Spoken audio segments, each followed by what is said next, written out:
वक्फ कानून से अगर किसी को आपत्ति है तो सुप्रीम कोर्ट में उसमें लड़ाई लड़ी जा रही है, लेकिन फिर भी कुछ लोग सियासत करने से बाज नहीं आ रहे हैं। AIMIM और all India Muslim personal law board सड़कों पर उतरी, लेकिन वक्फ कानून की आड़ में सरकार पर भी उन लोगों ने जमकर भड़ास निकाली। इसी सियासत पर एक रिपोर्ट आपको दिखाते हैं।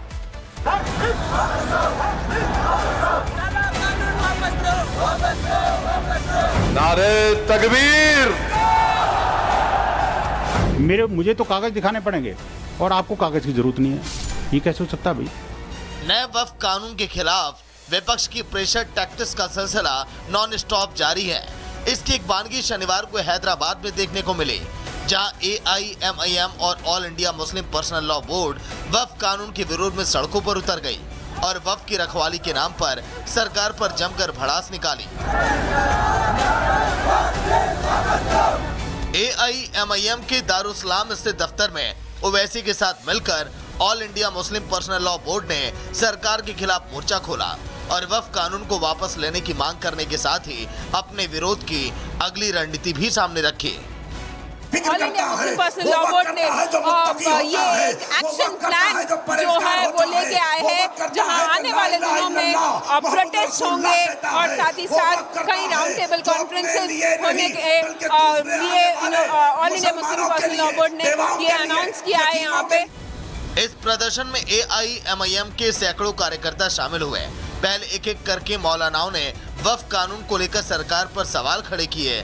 उसके बाद ओवैसी ने भी केंद्र की सरकार के खिलाफ तीखे तेवर दिखाए और अपने शक्ति प्रदर्शन के दौरान उन्होंने कहा कि इस कानून के जरिए सरकार मुसलमानों की जमीन हड़पना चाहती है। जमीन का जिस जायदाद का मालिक है उसकी हिफाजत के लिए आगे बढ़ रहे हैं। हम अल्लाह के घर की हिफाजत के लिए आगे बढ़ रहे हैं। हम अपने ईदगाहों की हिफाजत के लिए आगे बढ़ रहे हैं। जब तक ये काला कानून वापिस नहीं होगा हम एहतजाज करेंगे, हम पीछे नहीं हटेंगे।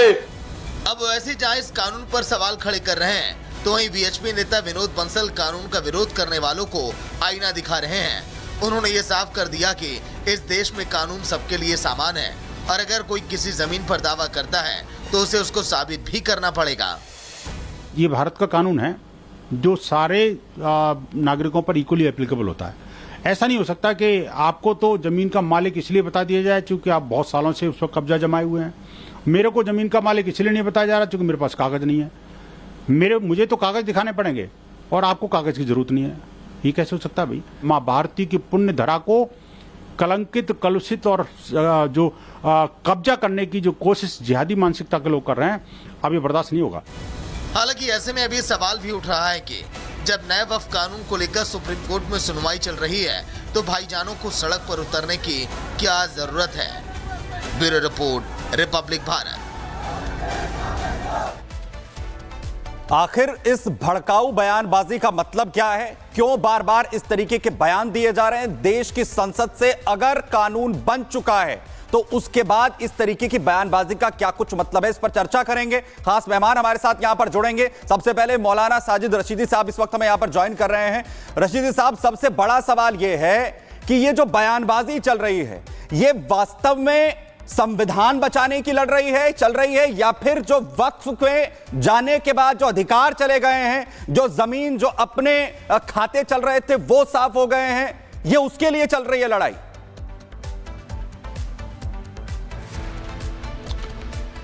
नहीं, देखिए ये जो लड़ाई है, असदुद्दीन अवैसी जो लड़ाई लड़ रहे हैं वो उस जमीन की लड़ाई लड़ रहे हैं जो उनके पास वक्फ बोर्ड की जमीन है, जो उन्होंने एक ज़माने से कब्ज़ा कर रखी है। ये उसी की लड़ाई है और उसी के लिए आप देख भी रहे होंगे।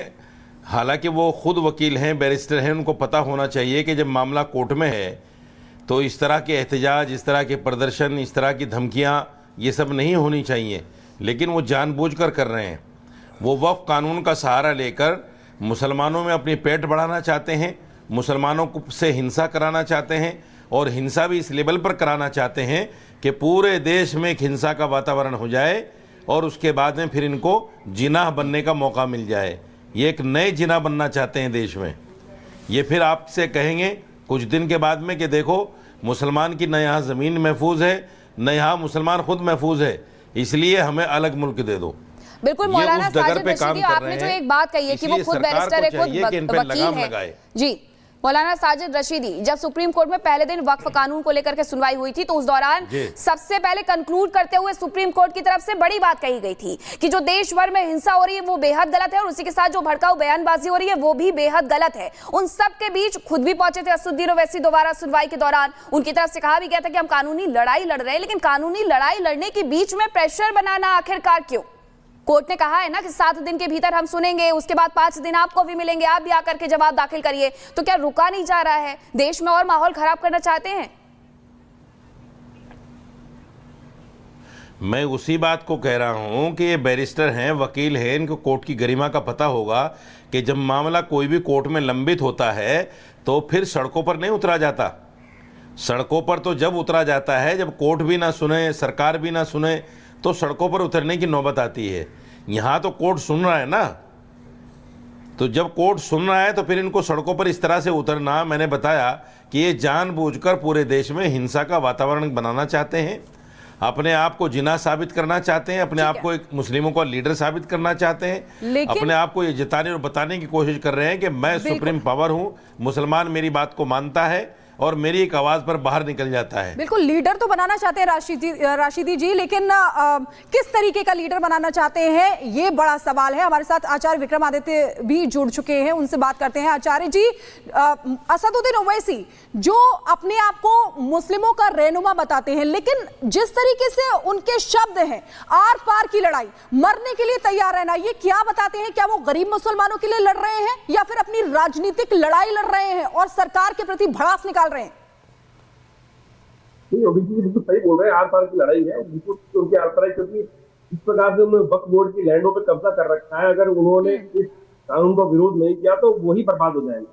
इस वक्त तथाकथित तौर पर मुस्लिम पर्सनल लॉ बोर्ड के जितने भी बड़े बड़े पदाधिकारी रहे हैं और 70 साल तक आजादी किए, ये 1955 के बाद जितने भी वक्फ बोर्ड के बड़े बड़े अफसर रहे, उन सब ने नाजायज कब्जे, उन सबके पास नाजायज कब्जों की लैंड है।